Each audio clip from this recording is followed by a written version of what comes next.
Good day.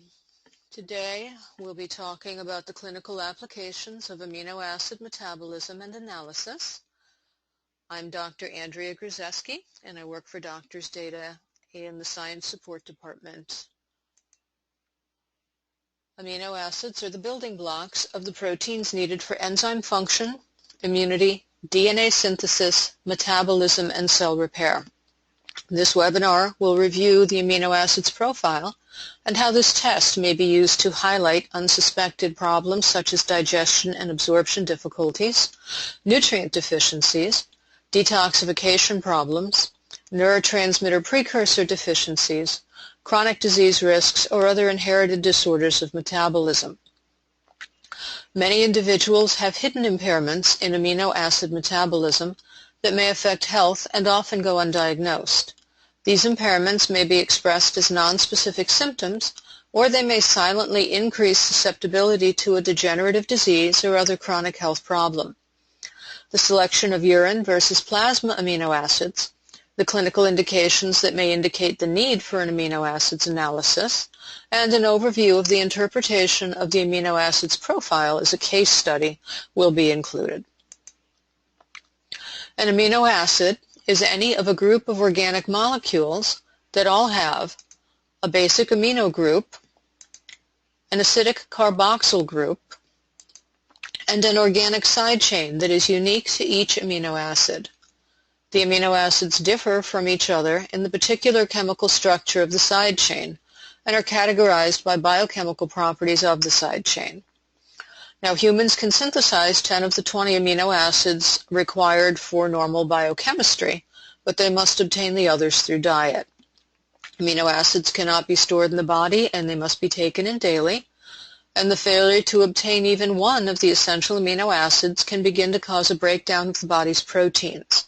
These deficiencies may be silent or symptomatic, and uneducated vegetarians may be particularly susceptible. The test presents an overview of the patient's metabolic and biochemical status. Abnormalities on the amino acids profile may result from acquired or inherited enzyme defects or malnutrition. In addition, amino acid analysis provides important diagnostic information about hepatic or renal function, the availability of neurotransmitter precursors, and detoxification capacity. And the test also provides the clinician with the information they need to treat the patient. The test, used as a screening tool, may highlight unsuspected problems such as digestion or absorption difficulties, nutrient deficiencies, detoxification problems, neurotransmitter precursor deficiencies, chronic disease risks, and inherited disorders of metabolism. A schedule of essential amino acids is provided to guide supplementation. Amino acids are absorbed through the gut by a different mechanism than proteins and may be absorbed even if protein digestion isn't optimal. Amino acids may also be administered IV for a short while to completely bypass the gut and give the body cells direct access to the amino acids. Detailed biochemical and nutritional guidance may be found in the interpretive paragraph provided for each abnormal amino acid result. Now, amino acids are the building blocks of the proteins needed for enzyme function, immunity, DNA synthesis, metabolism, and cell repair. Many individuals have hidden impairments in amino acid metabolism that may affect health and often go undiagnosed. These impairments may be expressed as nonspecific symptoms, or they may silently increase susceptibility to degenerative disease or other chronic health problems. We recommend an amino acid analysis whenever a thorough nutritional and metabolic workup of a patient is called for. An insufficiency of amino acids, whether due to inherited conditions, enzyme deficiencies, environmental exposures, and/or malabsorption, may have severe and lasting consequences, especially during developmental phases. Amino acids testing has traditionally been used to identify rare genetic diseases such as Hartnup disease that result in inherited renal tubular defects and amino acid wasting. Amino acids testing is now more often used as an overview of biochemical and metabolic functions. We know that inheritance, nutrition, and environmental exposures may all affect physiology by altering enzyme function. Using that knowledge, we can now look at the non-essential amino acids and amino acid metabolites as clues to the function and efficiency of the enzymes and biochemical pathways needed to produce them. While plasma is the most accurate for diagnosing a true excess or deficiency, but it may be less clear in discerning patterns of enzyme function. As the kidneys are active in amino acid synthesis and conversion, if kidney function is normal, then a 24-hour urine amino acid profile may better provide an overview of metabolic pattern and synthesis defects. Two different types of kidney disorders may affect the results of an amino acids test.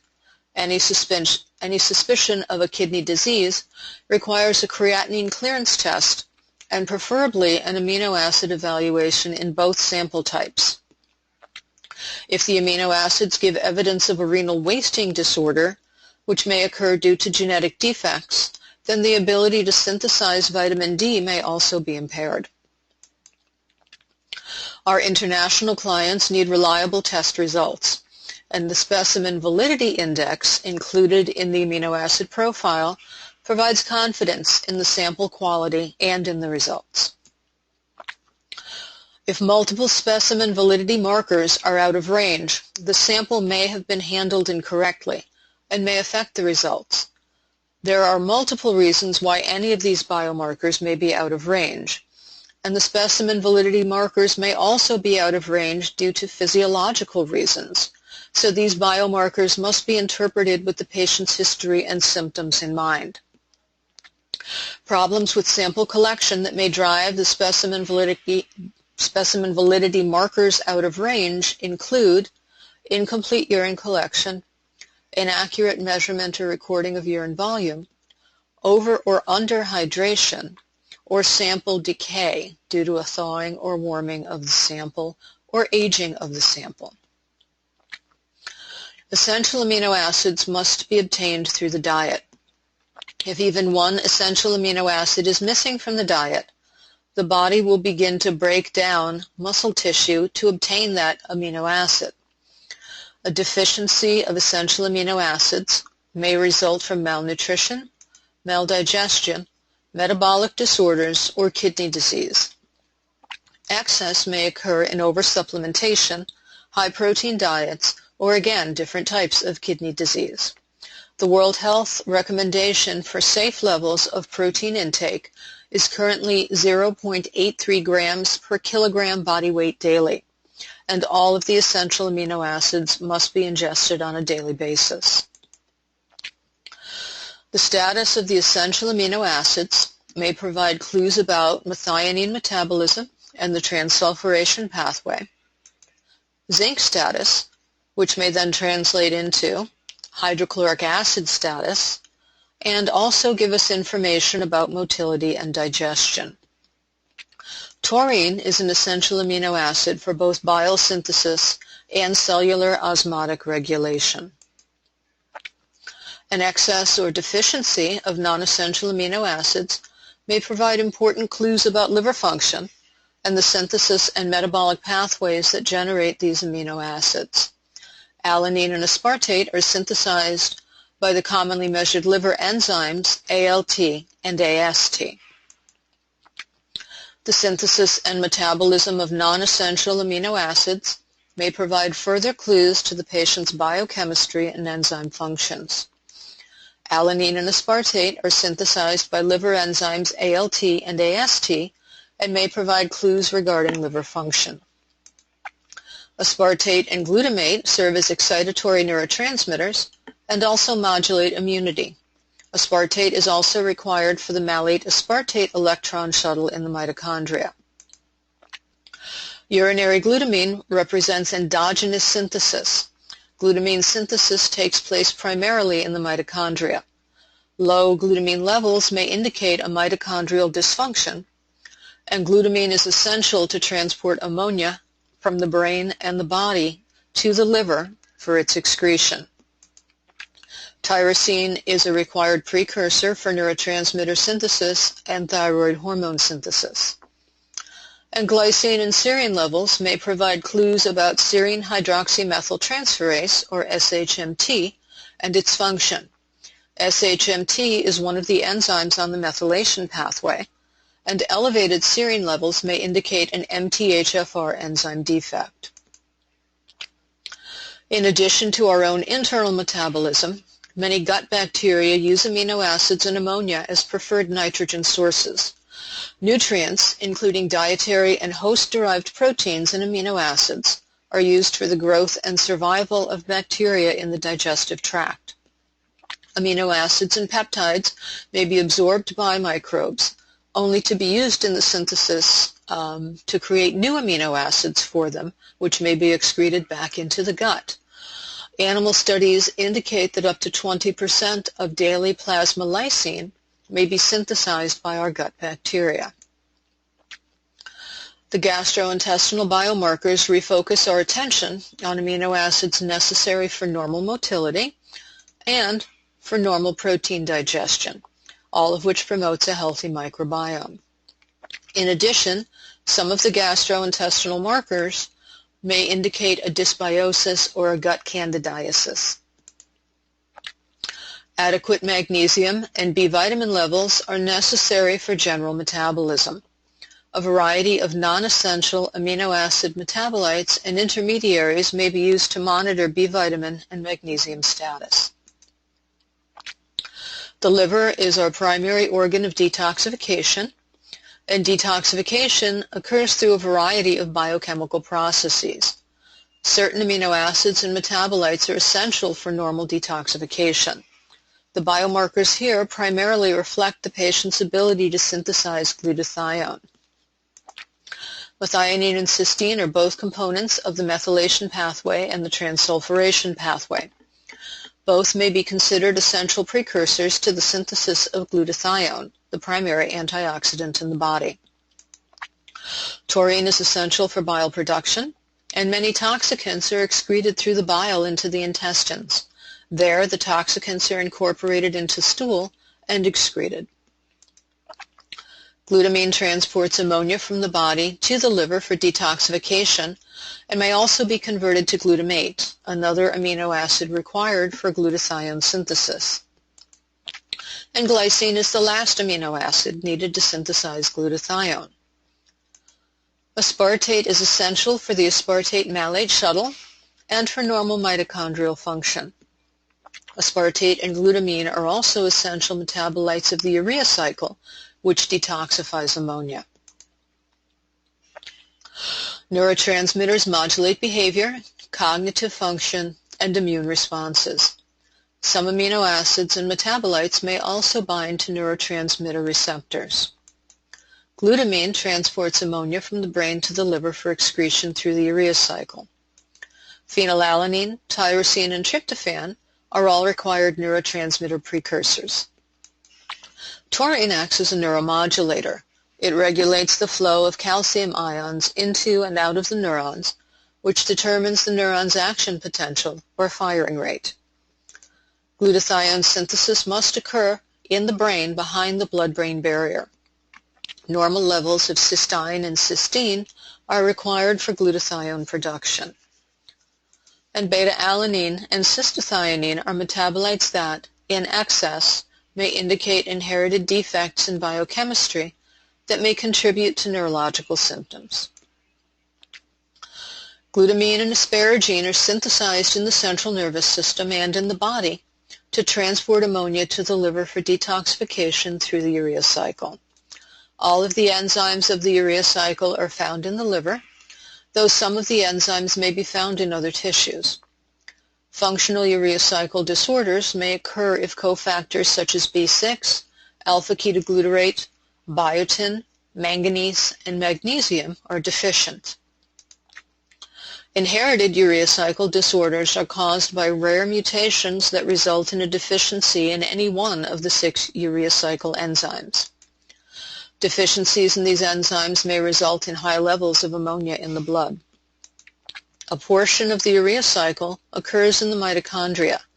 Dysfunctions there may impair the urea cycle and may result in elevated blood ammonia or hyperammonemia. Ammonia is the waste nitrogen generated from protein and amino acid metabolism. Lack of ammonia transport molecules such as glutamine, aspartate, and asparagine may result in high ammonia levels in the central nervous system. The hepatic urea cycle is the major route for ammonia disposal from the body. Symptoms of excess ammonia may include chronic fatigue, headache, irritability, intermittent diarrhea, intermittent nausea, mental confusion, difficulty concentrating, and food intolerances or intolerance of high-protein foods. And these symptoms may be particularly noticeable after a high-protein meal. Now we're going to take a look at the utility of the amino acids through a case study. And our case is a 36-year-old female who suffers from chronic fatigue and frequent infections. On intake, she had poor dietary habits and was using no supplements. The specimen validity index for this sample is good. When all the essential amino acids are very low or out of range, recommendations would include a comprehensive stool analysis. In addition, specific nutrients known to assist the absorption of essential amino acids include zinc, hydrochloric acid, and carnitine. The normal ammonia and creatinine levels on this specimen make a renal clearance disorder unlikely. The synthesis of the non-essential amino acids may be inhibited by low levels of essential amino acid precursors or poor absorption of the non-essential amino acids in the diet. Not all of these non-essentials are low out of range, so here different patterns may begin to appear. AST and ALT enzymes synthesize aspartate and alanine. Low levels of these amino acids may indicate liver dysfunction or nutrient deficiencies. Cysteine is the extracellular version of cysteine. The levels usually reflect each other. Low cysteine levels may indicate problems in methionine metabolism and transsulfuration pathways. Low levels of intracellular cysteine may inhibit the synthesis of glutathione and taurine. Additional clues regarding methionine metabolism may be evaluated by comparing levels of glycine to serine. Glycine and serine interconvert through the enzyme serine hydroxymethyltransferase, a precursor enzyme that synthesizes substrate for MTHFR. If the enzyme is functional, both serine and glycine will be within the reference values. Low levels of either serine or glycine may indicate enzymatic problems that may affect MTHFR and methionine metabolism. Clues about GI function may indicate the need for nutritional support or further evaluation. Threonine, the essential amino acid, is the most slowly absorbed of all the amino acids.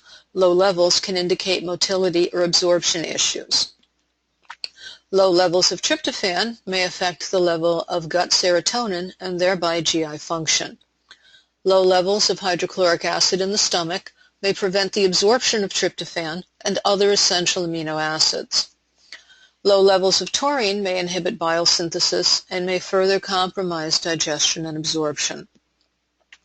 And carnosine may be elevated due to inherited defects in the carnosinase enzyme or due to a B6 and zinc deficiency. Most of the magnesium biomarkers are either in the lowest percentiles or low out of range. And this information, combined with a low urinary taurine, increases suspicion for a taurine or general protein deficiency. Red blood cell elements may be used to confirm intracellular magnesium status. The low serine level, a necessary cofactor in the synthesis of cystathionine, combined with a low level of cysteine and cystathionine, may indicate a dysfunction in the folate and B vitamin-dependent methylation and transsulfuration cycles. The plasma methylation profile may provide additional insights for supplementation. And cysteine is a necessary precursor for taurine synthesis. So alpha amino and butyrate may be low either due to a B6 deficiency, which could prevent taurine synthesis, or because essential amino acid precursors such as methionine and threonine are also at low levels. In the detoxification area, the majority of detoxification markers are low, and the patient's ability to synthesize glutathione may be compromised by low levels of these glutathione precursors. And again, an evaluation of red blood cell glutathione levels to confirm or deny the ability to synthesize would be recommended. Low levels of neurotransmitter precursors may affect the synthesis of neurotransmitters and thyroid hormone. Taurine acts as a neuromodulator as it controls the flow of calcium and ions into and out of the neurons and affects the neuron firing rate. And as discussed, low levels of cystathionine may indicate low levels of cysteine and glutathione. Glutathione must be synthesized de novo behind the blood-brain barrier. On the urea cycle markers, the aspartate level is slightly out of range. Aspartate is essential for normal mitochondrial function and ammonia detoxification. All of the enzymes of the urea cycle are found in the liver, though some of the enzymes may be found in other tissues. Some children with autism spectrum and behavioral disorders may have an undiagnosed urea cycle disorder. Urea cycle disorders are caused by rare mutations that result in a deficiency or low activity of one of the 6 urea cycle enzymes. Deficiencies in these enzymes may result in high levels of ammonia in blood. Metabolic stressors, such as viruses, high protein intake, excessive exercise or dieting, surgery, or some medications, may overwhelm a fragile urea cycle and result in high ammonia levels as well. So our patient returns 4 months later for a recheck, and 4 months later, with an improved diet and nutritional supports, the number of colds and infections has decreased and energy is improving. She is complaining of mild gastrointestinal upsets after meals, but overall feels better. It may be time to discontinue or taper off on the amino acid supplements. We can see that all but one of the patient's essential amino acids has normalized, and it may be time to decrease the taurine supplement. On the non-essentials, we see that all but one again are now well in range. An additional workup for medical conditions associated with just these 2 biomarkers might be implied by the fact that they're still low and may now be considered. After the initial assessment, the patient was placed on both an oral amino acid schedule and placed on a high-protein diet, and compared to her original profile, we can see that the follow-up test is demonstrating some difficulty digesting all these proteins. A comprehensive stool analysis may help diagnose and correct any digestive disorders, and the changes seen in the gastrointestinal markers section highlight the need for follow-up studies after nutritional therapies are applied, as once the amino acids start moving through the patient's biochemical pathways, other problems can come to light. High levels of beta-alanine, in particular, can increase taurine excretion and can also inhibit the central nervous system. The magnesium and vitamin B sections both show definite improvements, and the increased methylhistidines are likely due to the increased dietary proteins, but they and the increased sarcosine still reflect the need for additional B12 and folate supports. Detoxification capacity, neurotransmitter precursors, and urea cycle functions have all improved as well when compared to the original profile. And in the urea cycle, the aspartate is still at the low edge of the reference value and may indicate the need for some continuing liver support or assessment. So we've looked at the amino acids profile. We've seen how it can be used clinically to learn about our patients and what they might require as far as support goes. We've seen what the clinical indications for an amino acid profile are. We know now when to choose plasma or urine amino acids to help us diagnose our patients. And we've gotten a little insight in how to interpret the amino acid profile results. For additional information on the amino acids profile or any other laboratory assessments, please do call Doctors Data Incorporated at 800-323-2784 or email us at inquiries@doctorsdata.com. If you've already run an amino acids profile and need help with interpretation, feel free to contact the Science Support Department and we'll set up an appointment to do that with you. Thank you for your attention and have a great day.